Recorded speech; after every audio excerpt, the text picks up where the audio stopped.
झाले असे नव्हतं. तर 1 ते 19 प्रभागातली ती मतमोजणी होती आणि तिथे इतरही प्रभागात त्यांनी 1 मध्ये असेल, 3 मध्ये असेल, 6 मध्ये असेल जो अन्याय केलेला होता, त्यामुळे त्या प्रभागातील सुद्धा लोक तिथे आलेली होती.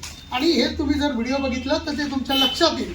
आणि ते झालेलं असताना त्यांनी कुलभूषण पाटील हे त्या अधिकाऱ्याचे हात जोडतायत आणि सांगतायत की मला फेर मतमोजणी करू द्या. त्याच्यात पोलीस अधिकारी मध्ये मध्ये बोलतायत.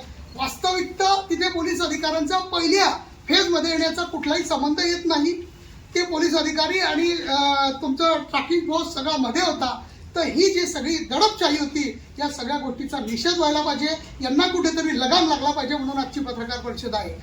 हात जोडून विनंती करत असताना विनय गोसावी हे जे खोटं बोलत होते की ही यांनी मला अर्ज मुदतीत दिला नाही, तो 5व्या फेरीलाच त्यांनी अर्ज दिलेला होता, मुदतीत अर्ज दिलेला होता. पण ते कोणाची तरी सुपारी घेऊन काम करत होते म्हणून त्यांनी तो अर्ज मुदतीत घेतला नाही आणि नंतर तो फेटाळून लावला. आणि ज्या पद्धतीने त्यांनी फेटाळून लावल्यानंतर पोलिसांनी ज्या पद्धतीने कुलभूषण पाटील असतील, त्यांच्याबरोबरचे कार्यकर्ते असतील आणि आमचे सोबतचे सगळे पत्रकार मित्र असतील, यांना ज्या पद्धतीने दंडुकेशाही केली, त्या सगळ्या गोष्टीचा निषेध होऊन हे जे अधिकारी होते, बबन आव्हाड असतील, गणापुरे असतील किंवा अजून जे कोणी अधिकारी असतील, यांची तात्काळ चौकशी होऊन त्यांना बडतर्फ केलं पाहिजे. आपण जर बघितलं तर जळगाव मध्ये संदीप पाटील नावाचा एक अधिकारी होता, त्याच्या विरुद्ध कुठली फिर्याद नव्हती, पण एखाद्या आमदाराने उचललं, त्याला 1 मिनिटात काढून टाकून त्याला निलंबित केलं गेलं.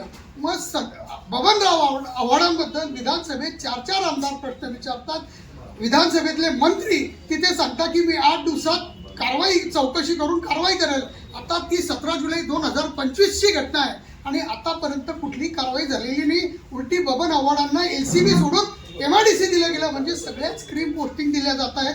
तर याच्या मागचं गूढ काय हे पण समजलं पाहिजे.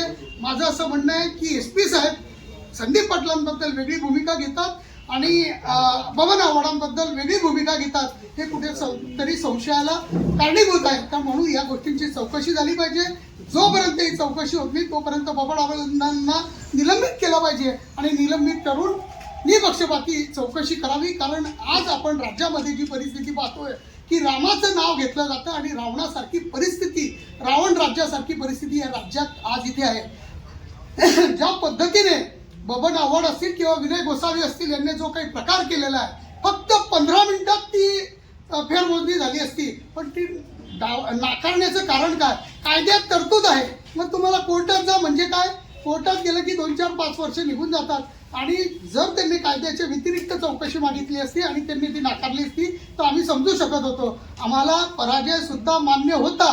पण त्यांनी तसं न होऊ देता कुठेतरी सुपारी घेऊन काम केल्यासारखं काम केलेलं आहे. त्याच्यानंतर पोलीस प्रशासनाने ज्या पद्धतीनं कुलभूषण पाटलांना दणके मारले, बाहेर फेकलं आणि त्याच्यानंतर जमावावर जो लाठीचार्ज केला, ही अतिशय निंदनीय बाब आहे. लोकशाहीला काळीमा वाटणारी बाब आहे. म्हणून आम्ही आजची पत्रकार परिषद घेतली आहे. याबाबत आम्ही निवडणूक आयोगाकडे एक तक्रार पण केलेली आहे. त्याची सगळ्यांना तुम्हाला प्रतही दिलेली आहे. तसंच ह्या पुढच्या प्रोसिजरसाठी आता आम्हाला हे शंका आहे की आम्ही त्यांना CCTV फुटेज मागितलेले आहे, तर ते फुटेज सुद्धा ते देतील का नाही ही शंका आहे. कारण ही निवडणूक पारदर्शी झालेली नाही, त्यामुळे आम्हाला फुटेज सुद्धा भेटतील का नाही अशी मोठी शंका वाटते आहे. त्याच्यानंतर जे फेरमतमोजणीचे अर्ज होते ते स्वीकारले गेले आणि यांचे स्वीकारले गेले नाहीत. याच्या मागे नेमकं कारण काय? असं काही अधिकाऱ्यांना सांगण्यात आलं होतं का की सत्तेतल्या लोकांचे स्वीकारायचे, बिगर सत्तेतल्या लोकांचे स्वीकारायचे नाही, अपक्षांचे स्वीकारायचे नाही, असे जो दुजाभाव झालेला आहे किंवा अपार्शल भूमिकेतून जे यांनी काम केलं आहे, यामुळेच ही पत्रकार परिषद घेण्यात आलेली आहे. त्याच्यानंतर बबन आव्हाड यांनी जे गुन्हे दाखल केले, सगळे माझे पत्रकार मित्र तिथे हजर होते. या सगळ्या याच्यात त्यांनी असं म्हटलेलं आहे की आम्ही EVM मशीनचा घोटाळा आहे आणि EVM मशीन फोडायला आम्ही जातोय. मला तुम्हाला सगळ्यांना माहिती आहे की आम्ही EVM बद्दल काही बोललेलो नाही. आमचं म्हणणं होतं जे काही चालू आहे त्याच्यात फक्त तुम्ही फेर मतमोजणी करा, एवढीच आमची मागणी होती.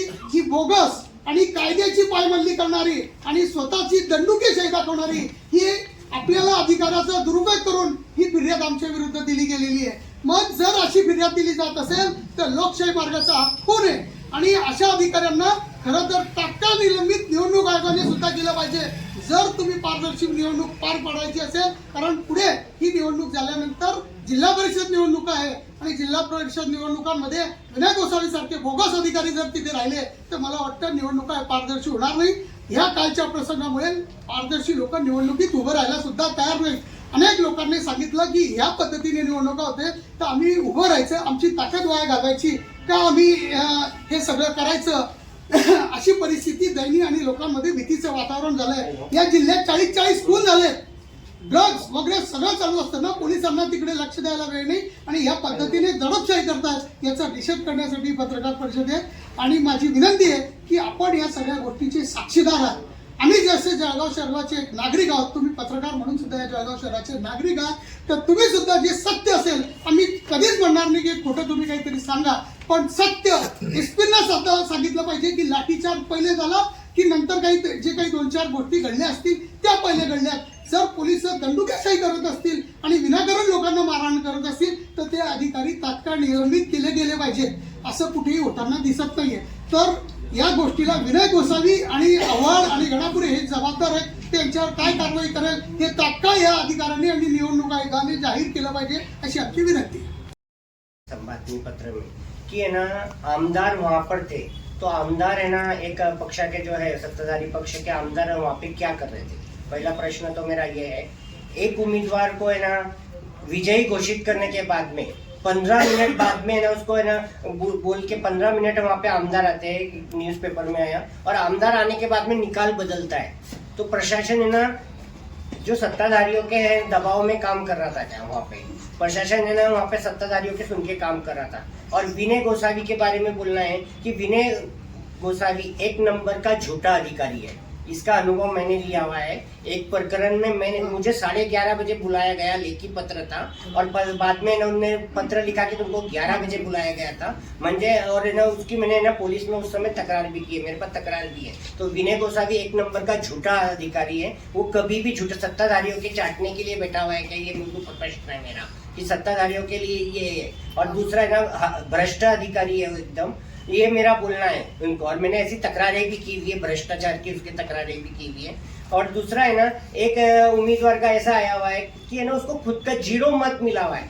उसका बोलना है दूसरों के घर वालों का जाने दो, मेरा खुद का मत भी मुझे नहीं मिलेगा क्या. जो खुद का तो मत हो में भी हेरा फेरी कहीं ना कहीं दिखाई दे रही है यहाँ पर कि मत किधर गए जा रहे हैं इसके अंदर. कई उम्मीदवारों का है ना जो मत है वो है ना मत भी है ना गायब हो रहे हैं. तो ये किस प्रकार से हो रहा है ये कि है ना जो मत मोजने के टाइम पे खुद जो उम्मीदवार है उसको 0 मत मिल रहा है. ये पहली बार वो हो रहा होगा कि खुद का मत भी खुद गायब हो जा रहा है. तो ऐसे अनेक बातें जो है जो प्रशासन है ना, अगर है ना लोग अगर चुप बैठे रहे, अगर यहाँ पर जो जनता अगर चुप बैठी रही तो है ना ये जो लोकशाही के लिए धोखादायक है.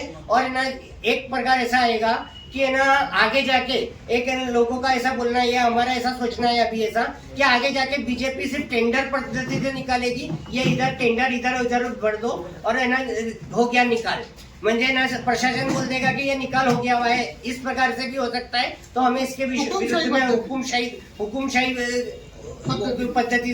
पद्धति से ये निकाल लगने का आगे की वाटचाल पूरी चालू है इनकी. तो ऐसा न हो, इसलिए ना हमें ना प्रत्येक नागरिक ने ये इसके लिए आवाज उठाना चाहिए. पक्ष कोई भी, मैं पक्ष का कोई भी वो नहीं करता हूँ, लेकिन है ना नागरिक बोल के मेरा विरोध है और मैं ना इसका निषेध करता हूँ.